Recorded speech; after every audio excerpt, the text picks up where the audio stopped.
Welcome to Bengals Game Day, presented by Steve Ude, broker with Avatar Realty. Whether you're buying or selling a home, you'll benefit from Steve's skilled, knowledgeable guidance to help you navigate a challenging real estate market.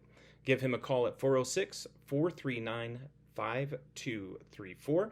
That's 406 439 5234. Steve Ude, Avatar Real Estate, as you wish. So, this is Bengals Game Day. We have a sponsor, and we have some other sponsorships available. If you're interested, go ahead and get a hold of me or Coach Scott Evans. You can message us on our Bengals Facebook page, and we can get in contact with you and tell you what's available if you're interested in that. But on today's show, we kick off the 2021 football season as it's finally here.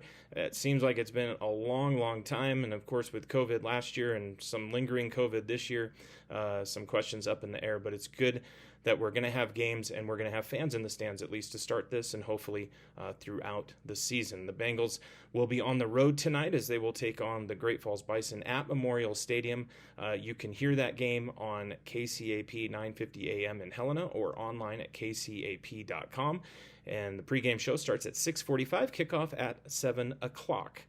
All right, so on the show, we're going to preview both the Bengals and the Bison this week. This matchup is considered one of the games of the week, if not the game of the week. The other one would be Billings West and Sentinel, as that is a rematch of last year's state championship team. All right, weather first in Great Falls is looking to be about 66 degrees at game time, a wind of 5 to 10 miles an hour coming out of the southwest, so it's going to blow from sideline to sideline.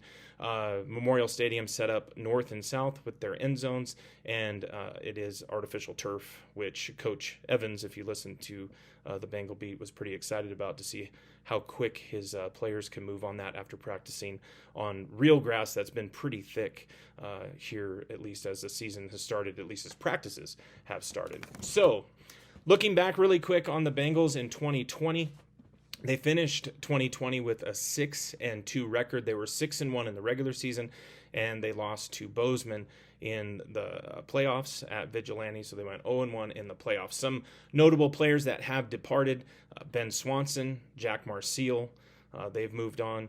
It is Rafe Miller and Dexter Tedesco, that receiving core, and also Rafe Miller was a kicker on that, so they're gone. Zach Evans, of course, is gone over at the University of Montana now. David Lowry, great cornerback for Helena High, so they have some shoes to fill there. And then Ethan Maximus, running back for Helena High. They have all departed, but in their place is some players that you know, and then some players that were sophomores and now juniors that are moving up to take their place and to make this team their own. So some players to look at. We'll look at Caden Hewitt first. Caden Hewitt, last year, he went, as I find my sheet here, sorry. Last year, his stats, he went 108 for 185, so he had 108 completions on 185 attempts for 1,571 yards. He threw 21 touchdowns, 5 interceptions, had a QB rating of 112.7. And remember, Caden missed a couple games, about a game and a half, because of an injury in the Sentinel game. So having him on the field, of course, a 3-year starter, that's going to be huge, and a commit to the Grizz as of right now. That leadership, I think, makes him the best quarterback in the AA. I'm sure other teams are going to say maybe their quarterback's better, but I think the Helena Bengals have the best quarterback in Caden Hewitt in the AA. So if you look at the Bengals and how they did last year as far as team stats, like I said, 6-1 in the regular season, 0-1 in the postseason. They scored 21.7 points per game. They gave up 16.5 a game. Passing yards, 189.8, and rushing yards, 125.9. Those numbers get skewed just a little bit because that last game of the regular season against Capital was a complete blizzard, so there was really no passing that happened in that game for either team, so that really dropped Helena's yards per game, because remember, we only played 7 games last year, not the normal 9, and then into the postseason, so these stats get affected by that some. Helena High scored 34 touchdowns last year. Turnover differential, they were +6, so they got 6 more turnovers than they gave up. And then defensive sacks, they had 29 defensive sacks on the season. So this Bengals team right now is ranked number 3 in the coaches poll. And they're taking on this Great Falls team who is number 4 in that coaches poll. So we'll talk about each of these players. We talked about Caden Hewitt. Next one, Josh Goldman. Goldman has been a fixture on the offensive line, and last year he got involved in the defensive line. That's going to continue on this year, as you will see him play both ways on offense and on defense. He's playing left tackle this year, so protecting that blind side of Caden Hewitt, and he's just a force to be reckoned with, and on both sides of the ball. He's a good dude, and look for good things here this year for Josh Goldman. And then Marcus Evans. Evans this year will be playing running back and linebacker like he did in years past. If you look back at his stats as a running back, again, this is a small sample size. He only carried the ball 25 times for 110 yards, about 4.4 yards per carry, and had 4 touchdowns. He mainly was a back that came in inside the 20s or even inside the 10 to punch that ball into the end zone early in the year, and then he kind of went away from that, and they used Forrest Suero and Ethan Maximus some more in that role, but Marcus is going to see significant time at running back. When you flip over to linebacker position, 82 tackles. That is not just solo, solo and then assist on tackles. He had 4 tackles for loss, 2 sacks, and he had, I believe, 2 interceptions or 1 interception. It was a pick 6 against Hellgate. Can't forget that one. So Marcus, again, right now committed to the University of Montana to play for the Grizz. He's put on some weight, definitely has looked good in practice on both sides of the ball, but he's definitely someone that teams are going to have to deal with as this season moves along, for sure. And they know that. They're ready for players like Caden Hewitt and for Marcus Evans. So we look now at Chase McGurran, 2020 stats. He's playing receiver and cornerback just like he did last year. As far as receiving, he had 19 receptions, 395 yards, 6 touchdowns. Very productive on that. He was one of the guys that Caden Hewitt could rely on to go deep or, take short routes if needed, but a very dynamic player as a receiver. And then on the defensive side of the ball at cornerback, 19 tackles, 1 tackle for loss, and 3 interceptions.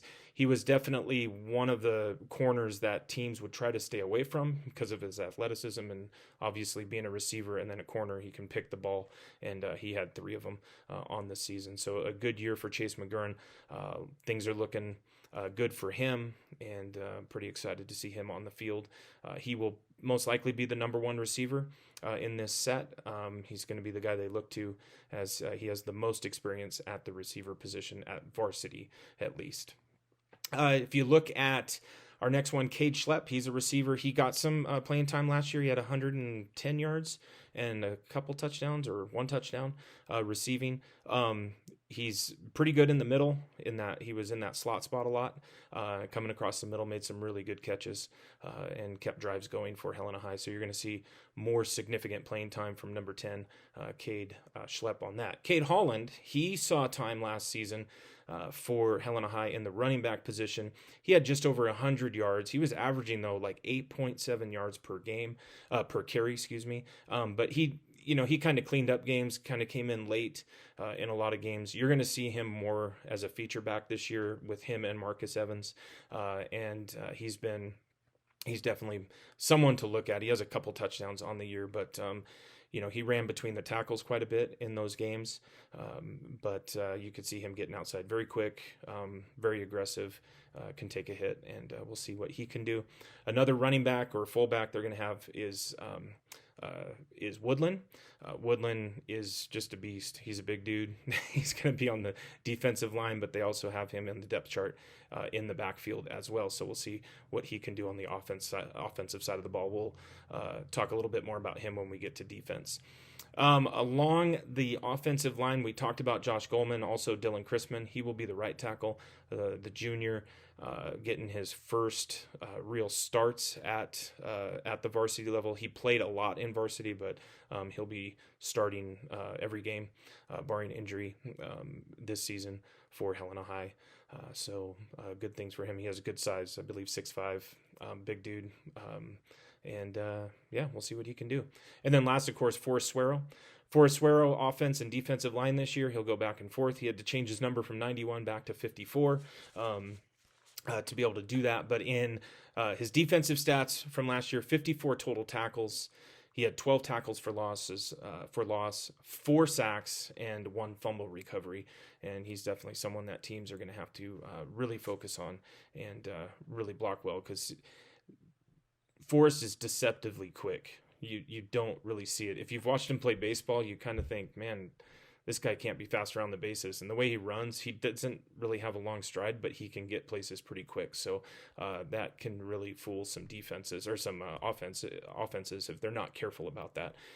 He can do a really good job disrupting plays, and we expect him to get some sacks or at least pressure the quarterback and get some tackles for losses on that. So that's pretty much the offensive players.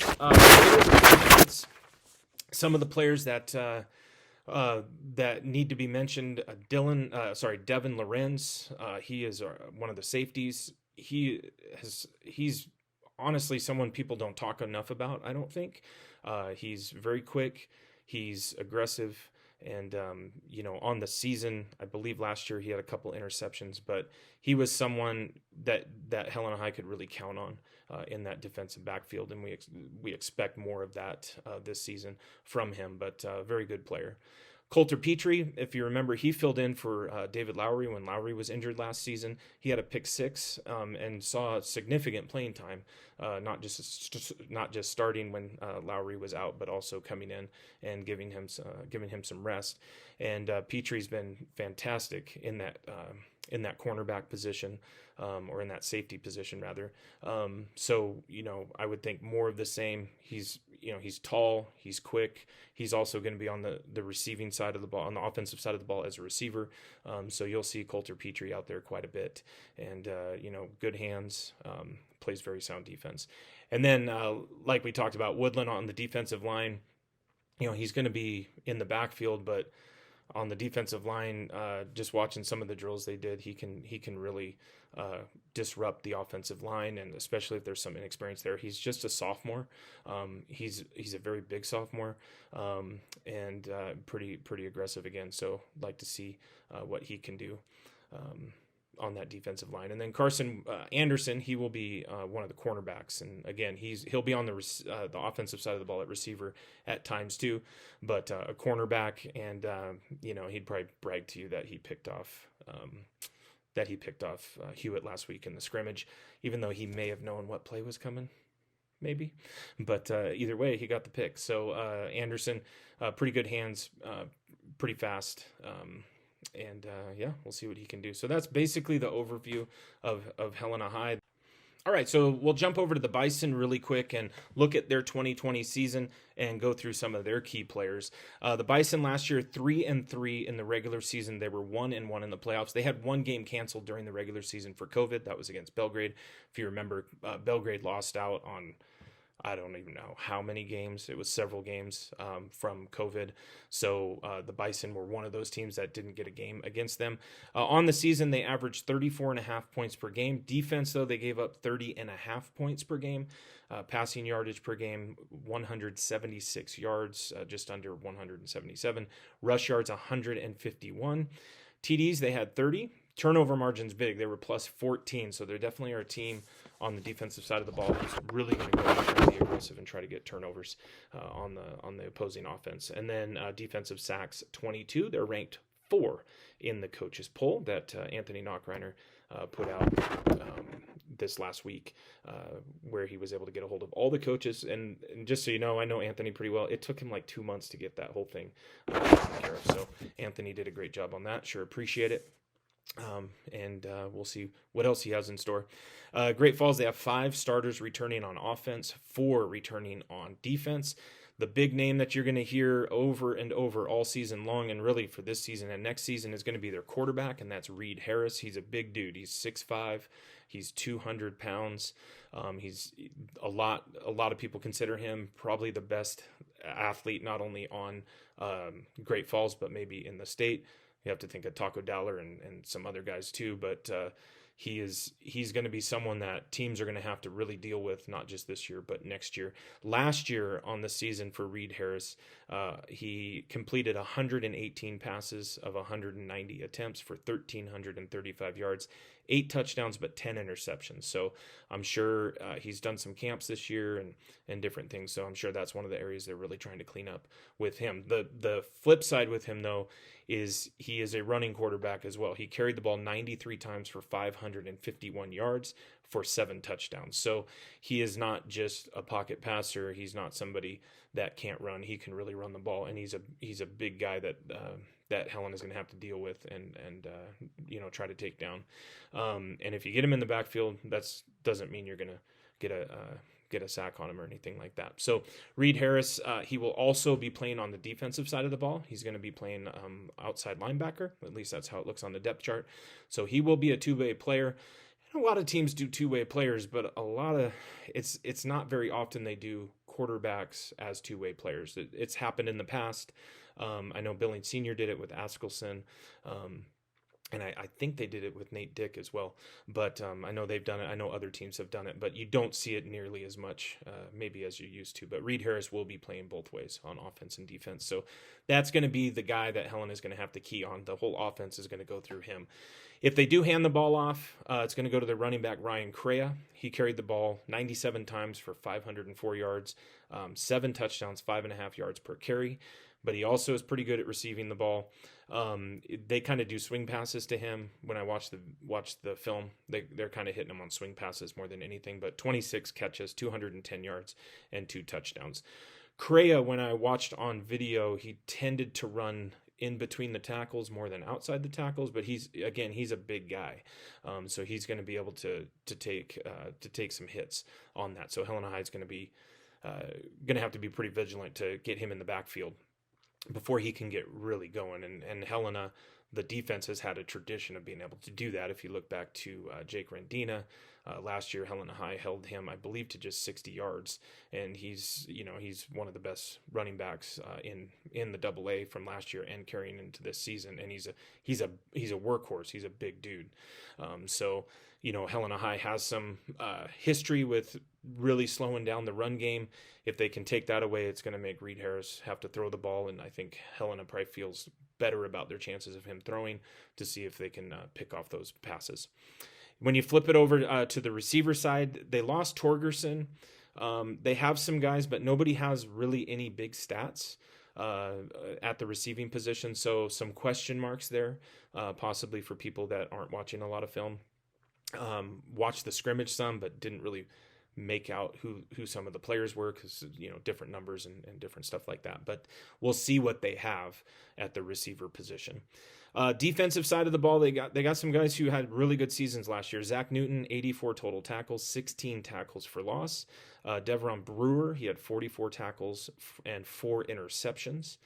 Ryan Crea, 70 tackles, 16 tackles for loss and an interception.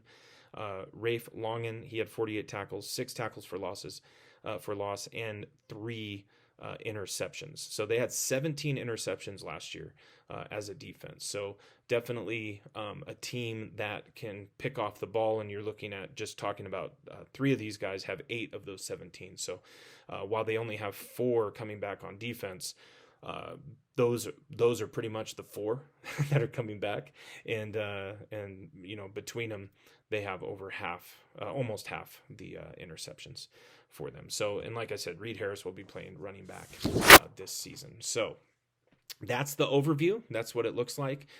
You can listen to the game tonight on KCAP 950 AM in Helena, or you can listen anywhere on kcap.com. The pregame starts at 6:45, kickoff at 7 p.m. You can also watch it on the NFHS network. Don't know if they'll have don't know if they'll have audio. They might plug into one of the radio stations that are up there. There's going to be 3 ways to listen to this game tonight. There's 3 stations broadcasting it plus the NFHS network. So 3 ways to listen, 1 way to watch. So love to have you listen to the broadcast if you can.